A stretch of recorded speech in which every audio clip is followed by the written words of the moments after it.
Hello नमस्कार जय हिंद। आप देख रहे हैं टॉप ट्रेंडिंग खबरें और हम आपके लिए लेकर आए हैं देश और दुनिया की और आपके राज्य और शहर की सिलेक्टेड काम की फटाफट खबरें।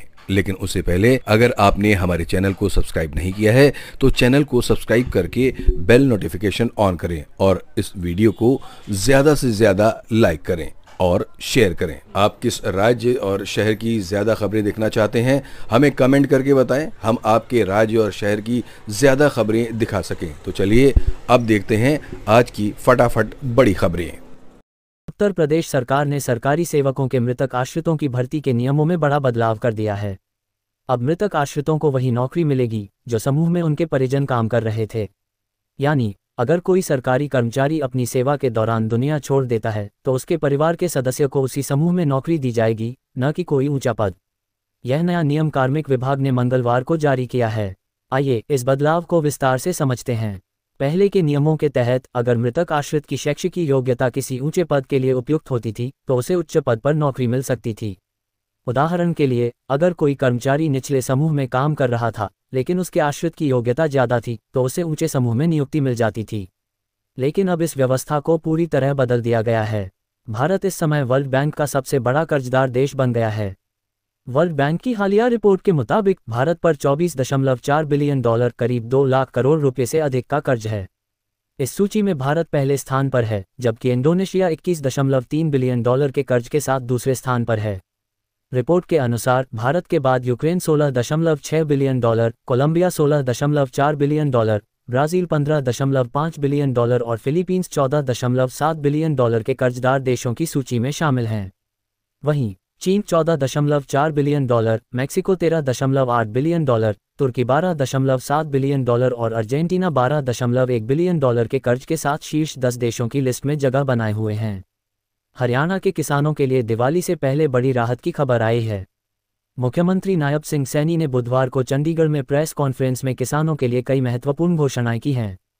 इन घोषणाओं में फसल क्षति मुआवजा देने, कर्ज वसूली रोकने और ट्यूबवेल के बिजली बिलों के भुगतान में छूट देने जैसे बड़े फैसले शामिल हैं, जो बाढ़ और बारिश से प्रभावित किसानों को तत्काल वित्तीय सहायता प्रदान करेंगे। सरकार ने स्पष्ट किया है कि मुआवजा राशि सीधे किसानों के खातों में पहुंचाई जा रही है। सरकार ने बुधवार को विपणन वर्ष 2026-27 के लिए गेहूं के न्यूनतम समर्थन मूल्य एमएसपी में 6.59% की वृद्धि की घोषणा कर दी है। पिछले वर्ष जो रेट 2,425 रुपये प्रति क्विंटल था, वह अब 2,585 रुपये प्रति क्विंटल बिकेगा। ये निर्णय प्रधानमंत्री नरेंद्र मोदी की अध्यक्षता में हुई कैबिनेट बैठक में लिया गया। सूचना एवं प्रसारण मंत्री अश्विनी वैष्णव ने इसको लेकर जानकारी देते हुए बताया कि कृषि लागत एवं मूल्य आयोग (CSBDEP) की सिफारिशों के आधार पर 2026-27 के लिए 6 रबी फसलों के एमएसपी को मंजूरी दे दी है। भारत में नए अरबपतियों की संख्या तेजी से बढ़ी है और ये इजाफा लगातार जारी है। अब भारत में 350 से ज़्यादा अरबपति हो चुके हैं और ये आंकड़ा बीते 13 साल में 6 गुना से ज़्यादा बढ़ गया है। बता दें कि M3M Hurun India rich list 2025 में शामिल किए गए अरबपतियों की कुल संपत्ति 167 लाख करोड़ रुपए हो गई है, जो भारत के सकल घरेलू उत्पाद (GDP) का लगभग आधा है। हुरून इंडिया रिच लिस्ट 2025 के अनुसार रिलायंस इंडस्ट्रीज के चेयरमैन मुकेश अंबानी और उनके परिवार की कुल नेटवर्थ 9.55 लाख करोड़ रुपए आंकी गई है और संपत्ति के इस आंकड़े के साथ उन्हें फिर से भारत के सबसे अमीर व्यक्ति का खिताब हासिल हुआ है। वहीं दौलत के मामले में गौतम अदानी एंड फैमिली 8.15 लाख करोड़ रुपए की संपत्ति के साथ दूसरे स्थान पर है। बैठक में बुधवार को देश भर में कुल 57 नए केंद्रीय विद्यालय खोलने की मंजूरी दी गई। इसके लिए 5,862 करोड़ रुपए का बजट रखा गया है। इनमें से 19 विद्यालय बिहार में खोले जाएंगे। सरकार का कहना है कि अभी कुल 1288 केवी संचालित किए जा रहे हैं। इनमें से 3 विदेश में स्थित हैं, बाकी देश के विभिन्न राज्यों में मौजूद हैं। इन स्कूलों में 13 लाख से ज़्यादा छात्र छात्राएं पढ़ाई कर रहे हैं। बिहार में इन जगहों पर खुलेंगे केंद्रीय विद्यालय। एसएसबी 20वीं बटालियन, पकटोला, सीतामढ़ी, आईटीबीपी कटिहार, कैमूर, झंझारपुर, मधुबनी, शेखोपुरसराय, शेखपुरा, जमोरा एवं Katnikol, Sheikhpura, Madhepura, Walmi, Patna, Arwal, Purnia, Ara, Bhojpur, Bela industrial area, Muzaffarpur, Digha, Patna, Darbhanga number 3, Bhagalpur town, Bihar Sharif शहर, बोधगया। फेस्टिव सीजन के बीच केंद्र सरकार ने अपने कर्मचारियों को एक बड़ी राहत दी है। दरअसल सरकार ने ग्रुप सी और गैर राजपत्रित ग्रुप बी कर्मचारियों को उत्पादकता संबंधी बोनस प्रोडक्टिविटी लिंक बोनस के रूप में 30 दिनों के सैलरी के बराबर एड हॉक बोनस देने की घोषणा की है।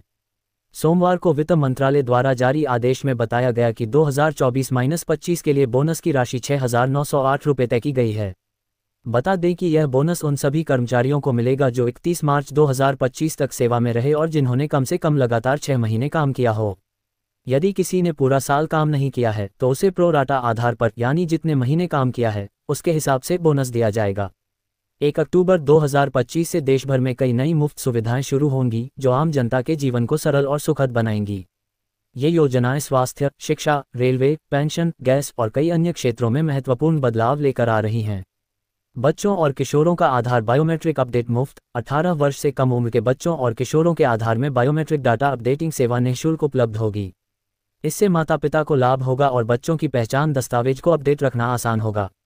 रेलवे टिकट बुकिंग में आधार वाला वेरिफिकेशन। 1 अक्टूबर से रेलवे टिकट बुकिंग में आधार आधारित वेरिफिकेशन अनिवार्य रहेगा। इससे टिकट बुकिंग प्रणाली अधिक सुरक्षित और पारदर्शी होगी। एलपीजी गैस सिलेंडर पर मूल्य में बदलाव। नए एलपीजी गैस सिलेंडर कीमतों में बदलाव होगा। यूआईडीएआई ने निर्देश दिए हैं कि 10 साल से पुराने आधार कार्ड को अपडेट करना जरूरी है। अगर आपका आधार कार्ड 10 साल या उससे ज़्यादा पुराना हो गया है तो 1 अक्टूबर 2025 से इसे अपडेट कराना जरूरी होगा।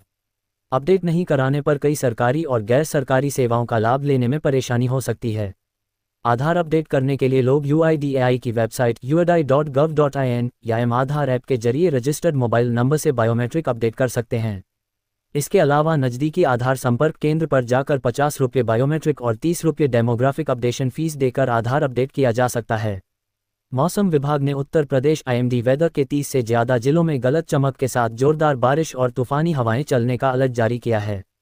इसमें रामपुर, बरेली, पीलीभीत, शाहजहांपुर, लखीमपुर खीरी, सीतापुर, बहराइच, संत कबीर नगर, महाराजगंज, कुशीनगर, श्रावस्ती, गोंडा, बलरामपुर, सिद्धार्थनगर, बस्ती, गोरखपुर, देवरिया, कासगंज, एटा, फिरोजाबाद, मैनपुरी, फर्रुखाबाद, हरदोई, आगरा, ललितपुर, झांसी, महोबा, बांदा, चित्रकूट, सोनभद्र में रविवार को तूफानी बारिश होने के आसार जताए हैं। बीते 24 घंटे में उत्तर प्रदेश में अनुमानित बारिश 1.8 मेगामीटर की अपेक्षा 3 मेगामीटर बारिश हुई है, जो सामान्य से 65% ज़्यादा रही है। 1 जून से 27 सितंबर तक अनुमानित भारी 740 mm की बजाय 700 मेगामीटर रिकॉर्ड की गई है, जो सामान्य से 5% कम है। संजय राउत ने सोमवार को पाकिस्तान के खिलाफ एशिया कप फाइनल खेलने को लेकर भाजपा और भारतीय क्रिकेट टीम की आलोचना की। एक्स पर पोस्ट किए गए अपने वीडियो का हवाला देते हुए राउत ने कहा कि भारतीय कप्तान सूर्य कुमार यादव ने टूर्नामेंट से पहले पाकिस्तान क्रिकेट बोर्ड के प्रमुख मोहसिन नकवी से हाथ मिलाया था। मुंबई में एक प्रेस कॉन्फ्रेंस को संबोधित करते हुए उन्होंने कहा, मुझे भाजपा के नकली देशभक्तों और भक्तों के बारे में नहीं पता, लेकिन असली देशभक्तों ने कल मैच नहीं देखा। आपने पीसीबी प्रमुख नकवी से ट्रॉफी नहीं ली, लेकिन मैंने एक वीडियो शेयर किया जिसमें भारतीय कप्तान उनसे हाथ मिलाते, चाय पीते और तस्वीरें खिंचवाते दिख रहे हैं। क्या आपको लगता है कि जनता मूर्ख है? सरकार ने वाहन मालिकों के लिए एक बड़ा राहत भरा नियम जारी किया है। अब 20 साल से पुराने दोपहिया, कार और मालवाहक वाहनों को जबरन स्क्रैप, कबाड़ में नहीं भेजना पड़ेगा। इसके साथ ही वाहन मालिक अब अपने पुराने वाहनों को पुनः पंजीकरण, री रजिस्ट्रेशन करवा सकेंगे और अधिकृत रूप से सड़क पर चला सकेंगे। इस नई व्यवस्था के तहत पुराने वाहन मालिकों को कुछ शर्तें पूरी करनी होंगी। सबसे पहले उन्हें वाहन का पुनः पंजीकरण कराना होगा। इसके लिए 2 गुना शुल्क देना अनिवार्य होगा। इसके साथ ही वाहन की फिटनेस जांच, फिटनेस टेस्ट और प्रदूषण नियंत्रण प्रमाण पत्र (PAK) कराना जरूरी होगा। इन प्रक्रियाओं को पूरा करने के बाद ही वाहन मालिक अपने पुराने वाहन को सड़क पर चला सकेंगे। बाबा वेंगा के अनुसार 2025 के आखिरी महीनों यानी अक्टूबर, नवंबर और दिसंबर में कुछ राशियों के लिए धन संपत्ति में जबरदस्त उछाल आने वाला है। मेष, सिंह, तुला और मकर राशि वालों के लिए ये समय किसी सुनहरे अवसर से कम नहीं होगा। नौकरी पेशा लोगों को प्रमोशन या बोनस मिल सकता है, वहीं बिजनेस करने वालों को बड़े मुनाफे की उम्मीद है। बाबा वेंगा का कहना है कि इस दौरान ग्रहों की चाल इन राशियों के पक्ष में होगी, जिससे आर्थिक स्थिति मजबूत होगी। लेकिन क्या आप तैयार हैं इस मौके को भुनाने के लिए? बाबा वेंगा ने साफ कहा है कि धन की प्राप्ति के लिए सही निर्णय लेना बहुत जरूरी है। उनकी भविष्यवाणी में एक बड़ी चेतावनी है। जल्दबाजी में लिए गए फैसले या लालच में पड़ना आपके लिए नुकसानदायक हो सकता है। उदाहरण के लिए, बिना सोचे समझे निवेश करना या किसी के बहकावे में आकर पैसा लगाना आपके लिए भारी पड़ सकता है। बाबा वेंगा ने सलाह दी है कि इस दौरान धैर्य और समझदारी से काम लें, अपने वित्तीय फैसलों को अच्छे से जांचें और किसी भरोसेमंद सलाहकार की मदद लें। India Boolean and jewellers association (IBJA) के लेटेस्ट अपडेट के मुताबिक 10 ग्राम 24 कैरेट सोना 2030 रुपये बढ़कर 1,15,292 रुपये पर पहुंच गया है। इससे पहले ये 1,13,262 रुपये पर था। वहीं चांदी भी 6,000 रुपये बढ़कर 1,44,100 रुपये प्रति किलोग्राम पर पहुंच गई। इससे पहले ये 1,38,100 रुपये पर थी। मल्टी कमोडिटी एक्सचेंज पर सोने के साथ ही चांदी की कीमतें भी ऑल टाइम हाई पर बनी हुई हैं। चांदी का 5 दिसंबर 2025 का कॉन्ट्रैक्ट 0.89% बढ़कर ऑल टाइम हाई 1,43,147 रुपये थी। अंतर्राष्ट्रीय बाजार में भी कॉमेक्स पर सोने और चांदी के दाम भी ऑल टाइम हाई पर चल रहे हैं। सोना 0.70% की तेजी के साथ $3,835 प्रति ऑन्स और चांदी 0.89% की मजबूती के साथ $47.07 प्रति ऑन्स पर थी। पश्चिमी विदर्भ और उससे सटे हुए उत्तरी मध्य महाराष्ट्र के इलाकों में एक कम दबाव का क्षेत्र बना हुआ है। इसकी वजह से कोंकण, मध्य महाराष्ट्र, गुजरात में 28 सितंबर से 1 अक्टूबर तक यानी कि 4 दिनों तक बहुत भारी बारिश होने वाली है। इसके अलावा कोंकण, गोवा, मध्य महाराष्ट्र में अगले 7 दिनों तक भारी बरसात का दौर जारी रहने वाला है। इसमें से मराठवाड़ा में 28 सितंबर, गुजरात में 28 सितंबर से 1 अक्टूबर को बहुत भारी बारिश होगी। सौराष्ट्र और कच्छ के इलाकों में 28 से 30 सितंबर तक भारी बारिश का अलर्ट है। अमेरिकी राष्ट्रपति डोनाल्ड ट्रंप ने एक बार फिर अमेरिका फर्स्ट की नीति को आगे बढ़ाते हुए पूरी दुनिया को एक बड़ा झटका दिया है।